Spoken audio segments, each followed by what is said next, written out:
अस्सलामुअलैकुम तमाम देखने वालों को मेरी तरफ से, उज़्मा की तरफ से ईद मुबारक। बिलखुसूस पाकिस्तानियों को ईद मुबारक। और मैं और उज़्मा वैसे तो हम करंट अफेयर्स करते हैं, लेकिन हमारी जिम्मेदारी है हम ईद पुरनूर को मिलकर आपके साथ मना रहे हैं। और उज़्मा, मैं चाहूँगी कि आप भी मुबारकबाद दें। जी हम दोनों की तरफ से आप सबको एक मरतबा फिर से ईद मुबारक, और 24 न्यूज़ की तरफ से आपको बहुत बहुत ईद मुबारक। ईद जो है वो खुशियाँ समेटने का दिन है।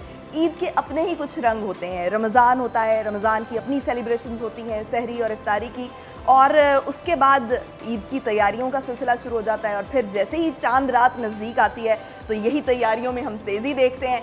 और आज चूँकि ईद का दिन है और हमारे साथ जो गेस्ट मौजूद हैं, मेरा ख्याल है उनका तारुफ करा लिया जाए। मुनीज़े, हमारे साथ इस वक्त मौजूद हैं नामवर सियासतदान, साबिक गवर्नर पंजाब चौधरी मोहम्मद सरवर साहब। अस्सलाम वालेकुम।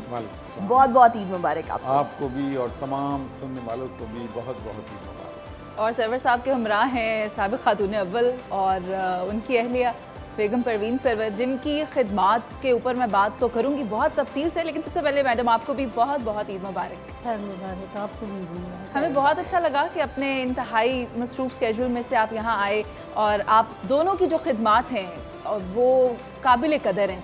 जो आप लोगों ने फिलंथ्रॉपी में काम किया, जिस तरह आपने गरीबों के लिए रहनुमा बने, उनके लिए आसानियाँ की, साफ़ पानी में जिस तरह आपने काम किया, आप डेफिनेटली उनके लिए एक सहारा हैं और बहुत से लोगों के लिए उम्मीद भी हैं। तो ईद का दिन आप कैसे गुजारते हैं उनके साथ? देखें जी, ईद पहली बात तो यह है कि हमारे जो हैं बच्चे और ग्रैंड चिल्ड्रन वो तो बरतानिया में हैं, ज़ाहिर है कि उनको मिस करते हैं, और हमारी कोशिश होती है कि तमाम के साथ टेलीफोन पे हम ईद मुबारक जो हैं कह लें। और पाकिस्तान में हमारी कोशिश होती है कि जो डिप्राइव्ड बच्चे हैं, आर्फन बच्चे हैं, डिसेबिलिटीज़ के साथ जो स्पेशल नीड्स वाले बच्चे हैं, तो उनके साथ ज़्यादा से ज़्यादा वक्त जो हैं गुजारें, और उससे हमें ये तस्कीन भी होती है और बच्चे भी खुश होते हैं, और हमें भी अपने बच्चों की जो कमी है वो महसूस नहीं। ठीक। और मैडम, आप किस तरह गुजारती हैं ईद का दिन? आपका किस तरह से गुजरता है? बच्चों के बगैर तो खासा मुश्किल होता होगा, बच्चों की याद भी आती होगी। जी बिल्कुल आती है। हम दोनों फिर इकट्ठे जाते हैं। अगर घर में किसी को इनवाइट करना है तो घर में मेहमान होते हैं, अगर किसी ऑर्फनेज को विज़िट करना तो फिर हम दोनों जाके किसी न किसी ऑर्फनेज को ज़रूर विज़िट करके आते हैं। आप चौधरी साहब के शाना बशाना जो है वो खड़ी नज़र आती हैं हमें, हर प्रोजेक्ट में हर तरह का आप साथ देती हुई नज़र आती हैं, तो आप ख़वातीन के लिए एक मिसाल भी हैं। तो आपका फिर ईद का दिन किस तरह से मसरूफियत में गुजरता है? ईद के दिन आप कुछ पकवान बनाती हैं, किस तरह से करके चौधरी साहब जो हैं वो उनकी ख्वाहिश पूरी करती हैं? उनको खाने में क्या पसंद है? यूके में जब मैं रहती थी, यकीनन वहाँ तो मैं खुद खाना बनाती थी। आप तो इधर कुक है तो वही खाना बनाता है। अच्छा। तो इनकी जो पसंद होती है, इनको गुड़ वाले चावल बड़े पसंद है, और दूसरी जो हमारी ट्रेडिशनल चीज़ें होती है, पुलाव हो गया, बाकी चीज़ें होगी, वो हम बना के वही हमारे डिशेस होती हैं। उसमें एक बड़ी इंटरेस्टिंग बात है, वालिदैन से तो हम ईद देते ही हैं, लेकिन सरवर साहब का अपना स्ट्रेचर इतना वसी है, बड़ा है। तो सरवर साहब, आपसे तो बहुत सारे लोग ईदी लेते होंगे, लेकिन आप क्या अपनी अम्मी से ईदी लेते हैं? बिल्कुल, मैं ईदी बचपन में लेता था, और मुझे अच्छी तरह याद है कि गांव में ईद मनाने का एक अपना मज़ा होता था। तमाम दोस्त बच्चे हम मिल के पहले ईद पढ़ने के लिए जाना, और सबसे बड़ी बात ये होती थी कि हम ईद पढ़ने जब जाते थे तो पूरी फैमिली और ख़ानदान के जितने भी मर्द हजरात हैं वो इकट्ठे होके बच्चों के साथ, पेरेंट्स के साथ या रिश्तेदारों के साथ, फिर खुले मैदान में ईद होती थी। वहाँ मसाजिद में इतनी जगह नहीं होती गांव में, तो इसलिए वहाँ पर स्कूल में या प्ले ग्राउंड जो है वहाँ पर ईद होती है, तो वहाँ ईद पे जाना, वापस आना, और फिर जो है सेवइयाँ और ये जो है मिठे चावल और जो है तरह तरह की डिशें खाना। और उसके बाद ये होता था कि फिर हम बच्चे सारे मिल के खेलना है, फुटबॉल खेलना है, वहाँ पर वॉलीबॉल खेलना, तो सारा दिन बहुत ज़्यादा हम लोग जो हैं ईद के मौके पर एंजॉय किया। सरवर साहब ने नहीं बताया कि वो अपनी वालदा से क्या ईद लेती हैं। मैं बेगम साहिबा से पूछ लेती हूँ कि आपको आपकी मदर इन लॉ क्या ईद में तोहफा देती है? मेरे ख्याल से अम्मी हमें तय कर देती है भी कितने पैसे हमें मिलने, क्योंकि उनको पता भी हमें सब ने अपनी मर्ज़ी की चीज़ें लेनी होती है, तो एम्बलम में डाल के हम सबको पैसे मिल जाते हैं, तो उसी हिसाब से फिर हम जो भी लेना होता है ले लेते हैं। जी हमारी फैमिली में ये मैं बताना चाहता हूँ कि मैंने भी जब मेरी शादी हुई तो मैंने 2-4 दफ़ा कोशिश की कि गिफ्ट जो है ला के दूँ, तो बाद में पता चला कि वो बेगम साहबा दुकान पे लेके वो गिफ्ट तब्दील करके कोई और चीज़ ले आई हैं। तो उस दिन तो नहीं मुझे बताया कि भाई ये आपका गिफ्ट जो है कोई, उस दिन तो कहा थैंक यू बड़ा अच्छा है, लेकिन बाद में पता चला कि वो, तो इसलिए फिर हमारी फैमिली में ये होता है कि तमाम हमारे जो बच्चे हैं, फैमिलीज़ हैं, उनकी ईदी जो है वो मुकर्रर है। ये मुझे नहीं पता क्यों, लेकिन ये हमारे ट्रेडिशन, कस्टम, प्रैक्टिस आ रही है कि अगर ईद के मौके पे लेट्स से कि हम जो है 1 लाख रुपया देते हैं, तो जो बड़ी ईद है उसमें हम आधा कर देते हैं। अच्छा। ये सारी हमारी फैमिली का जो बजट होता है वो आधा हो जाता है। अच्छा, और बड़े और लेकिन बच्चों देते की सबको अलग-अलग ईदी पैसे हैं होती और है? अपनी अपनी मर्जी से वो जो चाहें कीजिए। बड़ों और बच्चों की अलग-अलग ईदी होती है या फिक्स होती है? सबकी अपनी सबकी equal अपनी होती है। सब नहीं, इक्वल नहीं है। अच्छा। नहीं, ये इक्वल तो नहीं हो सकती। हाँ, ये है कि जितनी भी हमारी मसलन मेरी 3 डॉटर इन लॉज हैं, उनकी ईद बराबर होगी, बहनों की ईद जो है वो बराबर होगी, और बच्चों की जो ईदी है वो बराबर होगी। सही। तो बेगम साहब, आप लोगों का चूँकि ज़्यादातर वक्त जो है वो बाहर गुजरा, फ़ॉरेन में गुजरा, तो आपको वहाँ की ईदों में और यहाँ की ईदों में क्या डिफरेंस नज़र आता है, क्या फ़र्क नज़र आता है? वहाँ ये होता था क्योंकि मैं कपड़े खुद अपने बनाती थी और बेटी के, और कपड़े तैयार करना, ख़रीदना, फिर खाने की खुद तैयारी करनी, और लगता था अभी ईद है करके खुद चीज़ें लेना, तो एक अपना एक मज़ा होता था। और जो मेरी बेटी उसके घाघरे लहंगे खुद मैं बनाती थी, और जितनी देर तक वो कपड़े पहन नहीं लेती थी हमें लगता भी नहीं था भी ईद है, क्योंकि I have 3 sons and 1 daughter. तो यहाँ आके तो सारे कुक वगैरह कर लेते हैं, फिर भी मैं सरवर साहब के कपड़े खुद बनाती हूँ। इनके 3-4 सूट और वेस्ट खुद बना के तैयार करके मैं वार्डरोब में लगा देती हूँ। अच्छा। और अपने भी, और जो मेरी बेटी और नवासियाँ, उनके कपड़े मैं कोशिश करती हूँ यहाँ से बना के तो उनको भेजूँ, क्योंकि मैं चाहती हूँ हमारे मुल्क की चीज़ें, हमारी जो ट्रेडिशन है वो चलती रहे, और हमारे मुल्क के अंदर हम पैसे खर्चें और उसी को हम चीज़ें यहाँ से ख़रीद कर उनको मैं वहाँ भेजूँ। सही। तो ये बड़ी खूबसूरत बात है, जो बड़े होते हैं ना उनका जो सर पर होना बहुत ज़रूरी है, और जिस तरह से वो हमें ट्रीट कर रहे होते हैं। मैं चाहती हूँ उस्मा आप भी बता दें, आपका ईद का ड्रेस कौन मैनेज करता है? मैं खुद ही करती हूँ। खुद करती है? यानी आपने अपनी वालदा को स्पेयर किया हुआ इससे? हाँ, अभी तो जाहिर सी बात है, अभी तो मेरी चूँकि अपनी फैमिली है तो हम सब इकट्ठे जाते हैं शॉपिंग करने के लिए। मेरे दोनों बच्चे भी, मेरे हस्बैंड भी, तो हम सब इकट्ठे जाते हैं शॉपिंग करने। मेरी शॉपिंग पे सबसे ज़्यादा सब तंग होते हैं। अच्छा। क्योंकि मुझे ये चीज़ बहुत मुश्किल से पसंद आती है। सही है। तो इसलिए मेरा तो बहुत मुश्किल काम है। मैं तो चाहती हूँ फिर चौधरी सरवर साहब हमें हाँ। ये बता दें कि सरवर साहब आप बाहर भी ईद मनाते हैं, वो आपका सेकंड होम है, वो सेकंड होम है या पाकिस्तान सेकंड होम है? नहीं जी, अब तो मेरा पहला होम जो है वो पाकिस्तान है, अच्छा। और बरतानिया जो है वो सेकंड होम है। लेकिन मैं हमेशा जब से मैं पाकिस्तान आया हूँ, बहुत कम हुआ है कि हमने ईद दोनों ने बरतानिया में की। अक्सर हम ईद जो है फील करते हैं कि जब हम इस पाकिस्तान का और इनका हिस्सा हैं, तो हमें अपनी ईद की खुशियाँ भी इन लोगों के साथ जो हैं वो मनानी चाहिए। और ख़ासकर रमज़ान में हमारी ये कोशिश होती है कि आपको मालूम है कि इस वक्त जो महंगाई है, जो गुर्बत है, लोग सहरी भी अनफॉर्चुनेटली और अफ्तारी भी अफोर्ड नहीं कर सकते। तो हमारी ये कोशिश होती है कि हम राशन पैक जो हैं, जो डिज़र्विंग लोग हैं, उनको राशन पैक जो हैं वो भिजवाते हैं। ईद के लिए कोशिश करते हैं कि उनकी खुशियों में जिस तरीके से भी हम मदद जो है कर सकते हैं वो करें। और बच्चों को भी हमने यही ट्रेनिंग दी है कि जब रमज़ान का महीना आता है या ईदें होती हैं, तो उस वक्त वो बच्चे भी अपनी जो उनको ईदी मिलती है या उनकी जो सेविंग होती है, उसमें हमने उनको ये ट्रेनिंग दी है कि उसका कुछ हिस्सा बचा के आप भी जो अंडर प्रिविलेज लोग हैं, प्रिविलेज बच्चे हैं, उनकी खुशियों सरवर साहब के पोते का भी एक इस हवाले से किस्सा है जो मुझे याद पड़ता है। सर आपने शायद बताया था कि सारी उसने अपना जो मनी बॉक्स होता है वो किसी को दिया इस तरह, तो जितने पैसे जमा किए हुए थे तो उससे पूछा गया कि आप इसका क्या करेंगे, so he said I distribute it. ये बहुत है। मैं आपको बताता हूँ कि मेरा जो सबसे बड़ा जो ग्रैंड सन है, तो ये जो गुर्बत है, ये गुर्बत ये नहीं है कि सिर्फ जो गरीब मुल्क हैं उनमें गुर्बत है, जो अमीर मुल्क हैं। आप हैरान होंगे कि बरतानिया जैसे मुल्क में भी बहुत से बच्चे ऐसे हैं जो ब्रेकफास्ट जो है वो अफोर्ड नहीं कर सकते। तो मेरे ग्रैंडसन ने जो है लॉन्च की कैंपेन पिछले साल कि no child should go hungry to school, और उसने फिर एक फंड रेजिंग की जिसमें बहुत ज़्यादा पैसे उसने इकट्ठे किए। फिर एक कंपनी के साथ मुआहदा किया जो अपने आधी कीमत पे उनको ये ब्रेकफास्ट देता था।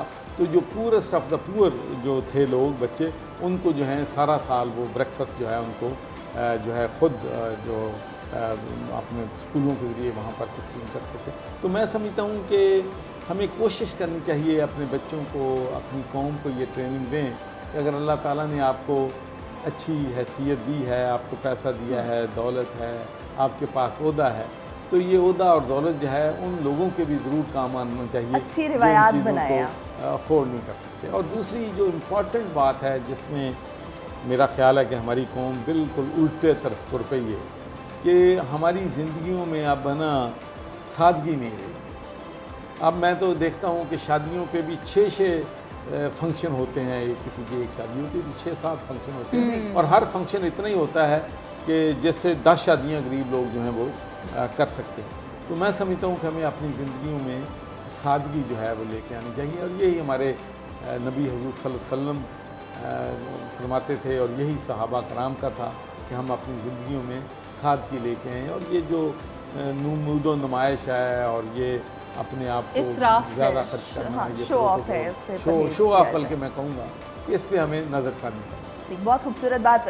चौधरी साहब से मैं ये जानना चाहूँगी कि जब फैमिलीज़ चूँकि बाहर होती हैं तो आप फिर कैसे डिसाइड कर लेते हैं कि आप अपने मुल्क में वतन वापस आएँ और यहाँ पर आकर लोगों को सर्व करें? क्योंकि ज़्यादातर ये कि ख्याल किया जाता है कि जहाँ पर फैमिलीज़ हों वहीं पर भी जो है वो आगे, मतलब ख़ास तौर पर बुढ़ापा इंसान जो है वो वहाँ पर गुजारना पसंद करता है। एक छोटे से ब्रेक के बाद जो है मैं चौधरी सरवर साहब से ये जानना चाहूँगी। Stay tuned.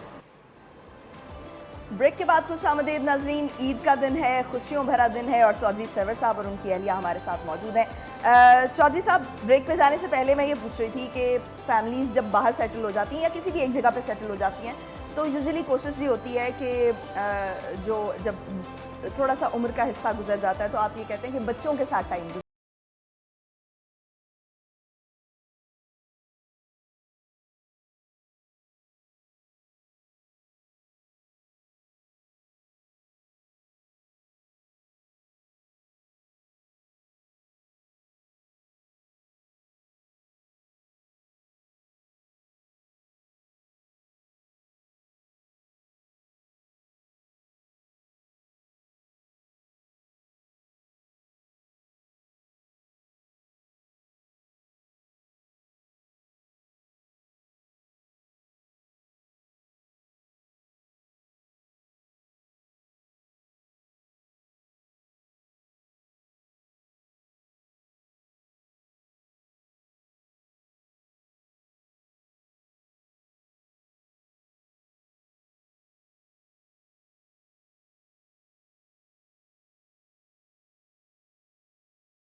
ताकि जो असल बात है हम उस पर ना आ जाएं।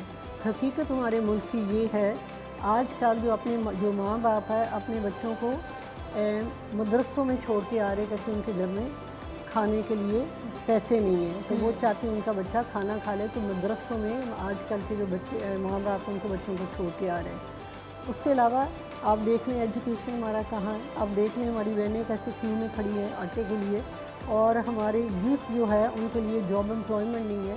बहुत सारे हमारे बच्चे दूसरे मुल्कों में जा रहे हैं और वापस आना नहीं चाहते। This is the reality of Pakistan. ये हकीकत है, ये असली चेहरा हमारे मुल्क का ये है। और इन्होंने डाइवर्ट की हुई अटेंशन भी, जलसा कौन सा बड़ा है, किसी ने छोटा किया बड़ा किया, और कब इलेक्शन होने चाहिए कब नहीं होने चाहिए। We are not focusing on the more important things that matter to the आम लोग जो हमारे मुल्क में रहते हैं। हमारे मुल्क में आप यकीन करें, हमारे पास डेली लोग कहते हैं आप भी हमें राशन भेज दो। ये हकीकत है हमारे मुल्क की। लोग एक वक्त का खाना खाते हैं, वो भी अच्छा खाना नहीं खाते। तो हम उन चीज़ों पे फोकस ही नहीं करते। सबको सिर्फ अपनी कुर्सी की फ़िक्र है, सबको यही फ़िक्र है भी मेरी जो मुझे आराम मिल रहा है, जो मेरी पैक्स जो मुझे मिल रहे हैं वो मेरे पैक्स ना चले जाएँ। आम बंदे का कोई भी नहीं सोच रहा। तो जितनी देर तक हम हकीकत को नहीं देखेंगे, सामना नहीं करेंगे और मिल बैठ के बात नहीं करेंगे, हमारा मुल्क तरक्की नहीं कर सकता। और अनफॉर्चुनेटली सबसे ज़्यादा ये इफ़ेक्ट करता है हमारी बहनों को। जब भी मैं कभी हेल्थ कैंप लगाती हूँ, आप यकीन करें जो माएँ आती है अपने बच्चों को लेके, 3-3 साल 4-4 साल बच्चे बीमारी से वो बीमार होते हैं, खांसी उनको होती है, बुखार होता है, और वो मेडिसिन ले नहीं सकती। कहती है वो या तो हम अपने बच्चों को खाना खिला दें तो जहाँ हम मेडिसिन खरीदें। उसमें काउंटलेस डिपार्टमेंट्स हैं, मैं कह सकती हूँ, be that breast cancer, be that eye camp, be that clean water और anything. Madam is completely indulge. और इसी खूबसूरत बात के साथ मैं चाहूँगी आपसे और भी बातें करनी है, कुछ शेर व शायरी भी सुनी जाएगी। अभी एक ब्रेक पर चलते हैं, फिर वापस आएंगे, हमारे साथ रहिए। तो जनाब वेलकम बैक। ज़िंदगी के खूबसूरत साल, हमारे जो दो मेहमान हमारे साथ मौजूद हैं, सरवर साहब और बेगम सरवर। ज़िंदगी के इतने खूबसूरत साल साथ गुजारे, कई तलखियाँ भी आई, कई खुशियाँ भी साथ आई। तो आप दोनों का साथ एक दूसरे को कैसा लगा, कैसा रहा अब तक का सफर? बड़ा जी लंबा सफ़र माशाल्लाह और बड़ा कामयाब सफ़र था। तो फैमिली में कभी थोड़ा सा गर्म सर्द तो माहौल होता रहता है, और उसके बगैर जो है वो खुशियाँ भी अधूरी लगती होता रहता है। लेकिन अब मैंने जो अब ढंग सीखा है पिछले 6 महीने 1 साल से, वो मैं ज़रूर अपने नौजवानों को और ख़ासकर जो कपल्स हैं, यंग कपल्स, उनको कहना चाहता हूँ। अच्छा। कि देखें, हम जो मर्ज़ी कहें, मेल और फीमेल ये कभी नहीं है कि हमेशा मेल ही डोमिनेंट है, फीमेल नहीं है। कुछ घरों में फीमेल डोमिनेंट हैं, कुछ जगहों पे मेल डोमिनेंट हैं। तो जो भी डोमिनेंट नहीं है, देखें जब भी हम एक ताकतवर के सामने खड़े होकर तो उसको गाली नहीं देते, हम खामोशी से उसको बुरा भला कह देते हैं। तो इसलिए अगर आपको कभी नागवार बात गुजर जाए अपने पार्टनर की, तो दिल ही दिल में गुस्सा निकाल लो। अच्छा। बाहर ना निकालो, आपका आर्गूमेंट नहीं बढ़ेगा, लड़ाई नहीं बढ़ेगी और फिर चीज़ें कूल हो जाएंगी। और मेरे ख्याल में बेहतर जो है एडवाइस जो आज ईद के दिन मैं यही दे सकता हूँ।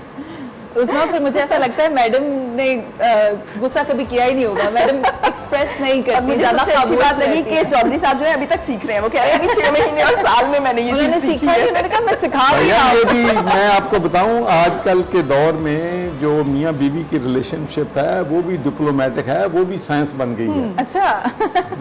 तो वो भी बहुत ज़रूरी है। और हमें ख़ासकर अपनी यंगर जनरेशन को, जब मैं बरतानिया में था ना मनेज़े, तो बहुत से जो हैं हमारे आजकल भी पेरेंट्स जो हैं वो चाहते हैं कि हमारी मर्ज़ी से बच्चों की शादी हो, लेकिन हम पेरेंट्स को एजुकेट करते हैं कि नहीं भाई, बच्चे जो हैं, ये तो इस्लाम ने हमें आज से 1400 साल पहले राइट दिया है खातून को कि अपनी मर्ज़ी का चॉइस जो है उससे वो अपनी शादी कर सकती है।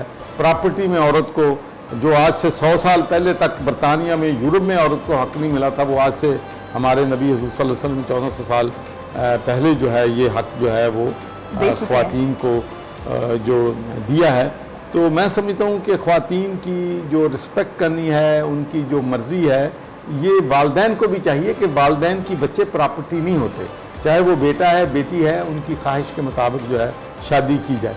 तो मेरे पास बच्चे आते थे तो कहते थे अंकल हमारी ज़बरदस्ती शादी करना चाहते, तो हम बड़ी मुश्किल से पेरेंट्स को समझा के करते हैं और 6 महीने के बाद कहते हैं uncle I can't stand. Sarwar साहब शादी करने पे बड़ा इसरार है, मैडम कहीं सरवर साहब ने दोबारा कभी रिक्वेस्ट तो नहीं की मुझे एक और शादी की इजाज़त दे दें? तो यही है ना, इसका जवाब दे सकते हैं, but I think you know if you happily married and you have an understanding and हमेशा ये नहीं होता भी कभी झगड़ा ना होता है, गुस्सा भी इंसान को आ जाता है एंड समटाइम्स बाज़ दफ़ा मर्द के पास टाइम नहीं होता औरत की बात सुनने का, ये भी एक वजह हो जाती है। तो मुझे एक वाक़या याद आ गया, मैं और सरवर साहब जब रात को एक दिन घर आए ना, शाम को काफ़ी लेट आए थे, तो मैंने इनको कहा भी आप आजकल मेरा बिल्कुल ख्याल नहीं रखते, आपका दोस्त मिल गए, लोग मिल गए, कहती नहीं नहीं दुनिया एक पासे और तू एक पासे, कहते हो ही नहीं सकता भी मैं ना आपको भूलूँ ना। तो मैंने कहा भी सुबह हम दोनों ऑफिस इकट्ठे गए थे तो वहाँ से जब आप निकले आपने मुझे पूछा ही नहीं और बाहर निकल गया दोस्तों के साथ, और अब 10:30 बजे का टाइम हो गया और आपको ये ख्याल नहीं आया भी मेरी बीवी घर आ गई कि नहीं आ गई। तो फ़ौरन उठे कहते अच्छा ये मुझसे गलती हो गई, I am sorry it won't happen again.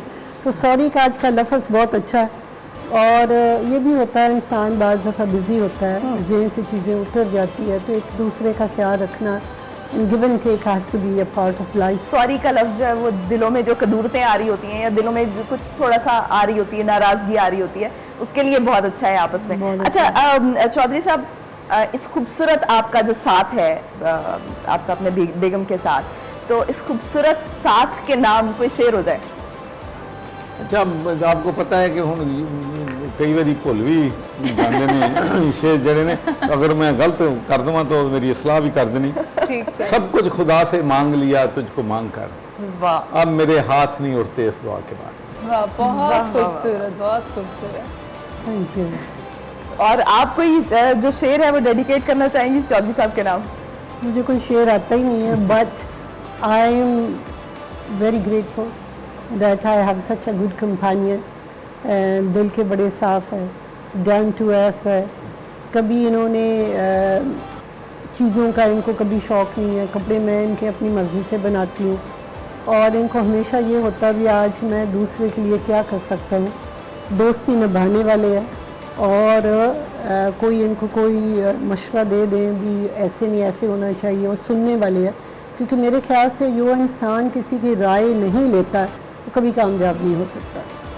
बहुत शुक्रिया चौधरी साहब आपका भी और बेगम साहिबा आपका भी, आपने ईद के दिन जो है अपनी इतनी मसरूफियात में से हमारे लिए वक्त निकाला। लेकिन उस्मा आपको भी पता है कि हमने पूरा रमज़ान गुजारा है और आखिरी रोज़ों में तो गर्मी भी कितनी हो गई थी, लेकिन ऐसे में we are like very much grateful कि रूह अफ़ज़ा जिसे कि मशरूब मशरक़ कहा जाता है, 110 साल से ये पाकिस्तान में भी, जबकि 35 मुख्तलिफ ममालिक हैं वहाँ पर भी ये पिया और पसंद किया जाता है।